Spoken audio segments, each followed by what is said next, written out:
Change is coming to education. Just what that change will look like remains to be seen. But it's driven by many factors, including declining revenues and the need to improve performance.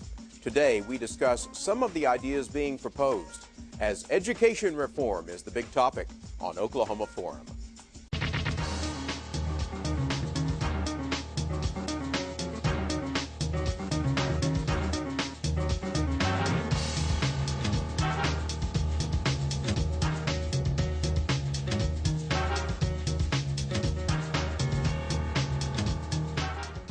Education was one of the core themes in President Barack Obama's State of the Union address. He pushed for improvements in education to promote innovation, economic growth, and continued American exceptionalism. That call to action extends to Oklahoma, which is already moving toward school reform. Joining us today to talk about new ideas for education are Stephen Crawford, Executive Director of the Cooperative Council for Oklahoma School Administration; Bill Price, Chairman of the Oklahoma School Choice Coalition; and Linda Hampton, Vice President of the Oklahoma Education Association. Welcome to Oklahoma Forum. Great to be here. Good to have you here. Bill, what are your priorities for education reform from your organization? Well, you start with choice. You're talking about strengthening the charter bill. You're talking about tax credit scholarship bill. Throughout the country, those states that have done the best in education have created competition, have created an ability, and improves the public schools immeasurably, along with improving the education for the kids that go there. Charter schools are public schools, but they're not restricted in the same way, and we've had tremendous progress in some of the charter schools here. Throughout the country, we have seen many of these scholarship schools created through tax credit scholarships be unbelievably successful, getting virtually 100% college placement, virtually no dropout rate, with the same kids in the same socioeconomic situation. And just, we know what works in education, and we need to make it work here. And there's a bunch of more reforms to make the public school, the regular public schools, able to compete with the charter schools and with the new scholarship schools that will be coming up. Linda, what does OEA think is necessary to improve education in Oklahoma? Well, we think, of course, you have to have high standards. We think those are very important. We think we need a common sense approach to testing, testing that is done to actually promote the child's growth and to help them learn. We think that we need to have evaluations of adults that are evaluations that nurture and support teachers and make them better teachers rather than for punitive reasons. And most of all, we think that we need to do away with labeling. We need to quit labeling schools as low performing. We need to quit labeling students, and we need to quit labeling teachers, because this, in any other situation, would be bullying. And as a teacher, I can tell you, I worked in a low performing school, and the highest kids there thought they were low performing because they'd been labeled that. Stephen, what do school administrators think should happen? Well, I think we're reform minded. We've been doing reforms for the last 20 years at least. I don't know that I totally agree with Bill today on the issue of choice and diverting funds. The issue becomes, how do you pay for choice, and where do the funds go to pay for that? But we do support some innovative things. We believe we go to school too short a period of time. If you look at the national competition, if you look at other countries and how much time they spend on education in the classroom, they spend considerably more time than public schools in the United States. And even Oklahoma is less than many states around us in terms of days required of children for learning. So that would be one thing we would look at. We believe you ought to look at ways to support innovation that's taking place right now. We believe public education may be the best it's ever been. We believe it has a ways to go to be the best it can be. But we think we ought to not take away from the public school to improve it. We ought to support it in a greater way. You mentioned time reform, and Oklahoma City Public Schools have already decided they're going to go to a continuous learning calendar. Does your group support that? Most certainly. The concept is not taking anything away from the public schools. In fact, most of these schools, the charter schools and the tax credit scholarship schools, operate at 50 to 60% of the cost of a regular public school education. So therefore, that additional money goes into the public school system on a per pupil basis. And all the studies have shown, even with fixed costs, it is a boon economically to the regular public schools. The fact is, we are not doing that well nationally. Every survey nationally has shown the United States is falling down below almost every developed country in the world, and we're now really back down to where the underdeveloped countries were coming to that point. We need to drastically change our education system. I do like very much some of the ideas that empower the superintendents to be able to hire and fire teachers, to be able to set times and lengths of year, to set times of employment. That's part of the reason why schools like KIPP and like the Harding Charter School have been so incredibly successful, because they've been free of those restrictions and they've been able to do the kind of things that really benefit the kids. And, I asked the head of KIPP, would he be able to do that in the regular public schools? And he said no, because there are too many restrictions on the ability to do it. They're highly accountable, and yet at the same time, we need to free up the public school system. Linda, would teachers be agreeable to teaching a longer day, whether it's in a regular public school or a charter school? I think they would, but they would want to be compensated for more hours, because just like with any job, if more is required of the job, that usually goes with the compensation.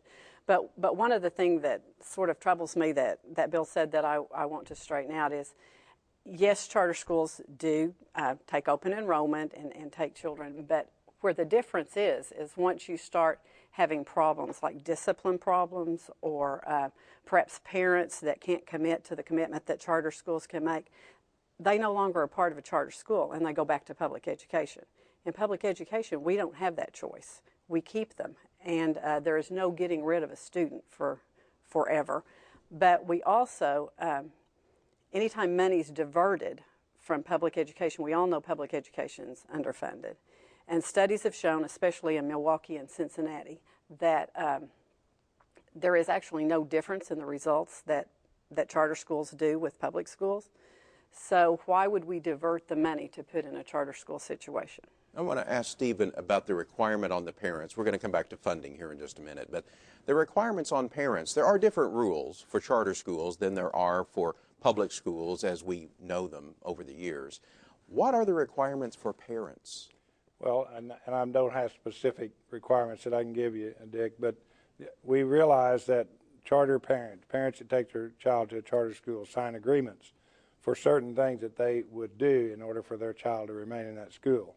And if they don't honor those commitments, then we understand that those children can be removed from the charter school. And I think it's different from charter school to charter school. So they're not specific in law, so you wouldn't have a guidance in that area. But we do know that those things exist.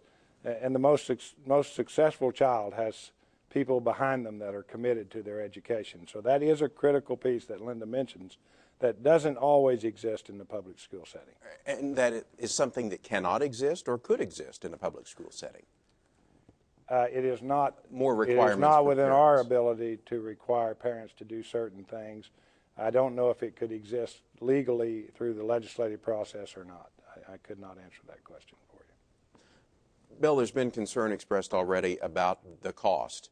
If you do take money and put it in this pot out of a different pot, how does that affect the overall public school system if charter schools are getting a bigger piece of that pie? Well, I'll give you an example. The average per pupil expenditure in Oklahoma is somewhere north of $10,000. It is not the lower figures. That's a study by Steve Anderson that's really a definitive study.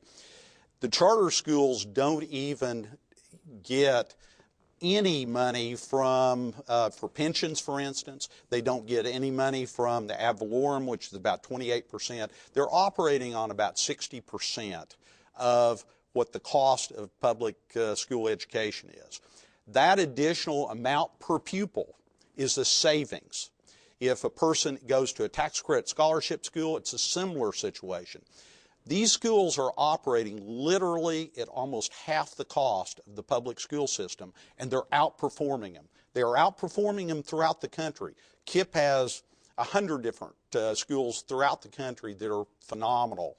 The tax credit scholarship plan in Florida, and coupled with a much more aggressive charter school program, has made it so that in the last 10 years, Florida kids were basically about a year below Oklahoma kids on the NAEP test. Now they're a year above us. All these different reforms that other states have done have made a huge difference in public education. And, you know, that's not the only reform that's needed, but that is one of the key reforms because it creates competition. It encourages schools to improve. The public schools tend to improve. Everybody tends to benefit from this. Bill said that there is great success for charter schools, and I think it has certainly been proven around the country. Is that universal, though? Nationwide studies have shown that charter schools, on the average, do about what public schools do. There are some that are better, there are some that are lower, and there are some that are just the same. But when you look at the studies show their scores are almost identical to public schools. Just to follow up to that, Linda referred to the latest study, which said 17% of charter schools did better than public schools on average. 37% did worse. And in the middle was the middle ground. Everybody else was about the same. And so for the investment and for the transfer of sources of revenue from the public to the private to that charter school setting, not necessarily private, but that there wasn't significant increase in learning in all cases. And in some cases, it was actually worse. Given the fact, go ahead. Yeah, I was just going to say, that's really the studies I'm reading, and it was across-the-board studies by Harvard, by any number of major groups, don't bear that out. The fact is that also, too, just think about it. The parents are voting with their feet. What a better indication of the quality of an educational system than the fact that parents are making that decision and going the direction that they want to go. Throughout this world, most of the countries, even socialist, Denmark and Sweden, have choice in education. They have total free enterprise in education, and it creates a competition just like it does in every other aspect of American life, and it is good for those kids. If it wasn't good, the parents wouldn't go there, plus there's a great deal of accountability. Charter schools can have their charter revoked. It's subject to the same testing. You can have, and I'm confident with our new superintendent, you're going to have stringent testing, you're going to have stringent review of those schools, and they are much more accountable than any other schools because they can be revoked and the parents can decide not to go there. Stephen Crawford? Well, my response is Bill's exactly right. They can be revoked, and we've had one in this state revoked. And the two that he cited as being quite successful are quite successful.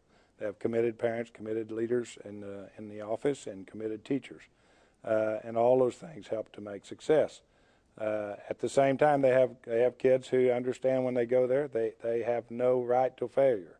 And if they fail, they have other consequences. So it is a different atmosphere. I'm not saying they don't work in some cases. I absolutely say they have in some cases. But they don't always work, and they're not always accountable, as Bill indicated they might be. And I'm not anti-charter. We actually supported the bill last year that said if you were in a community that had a failing school, you could sponsor a charter.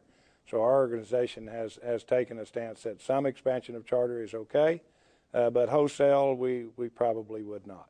Are charter schools, Linda, allowed to select their students?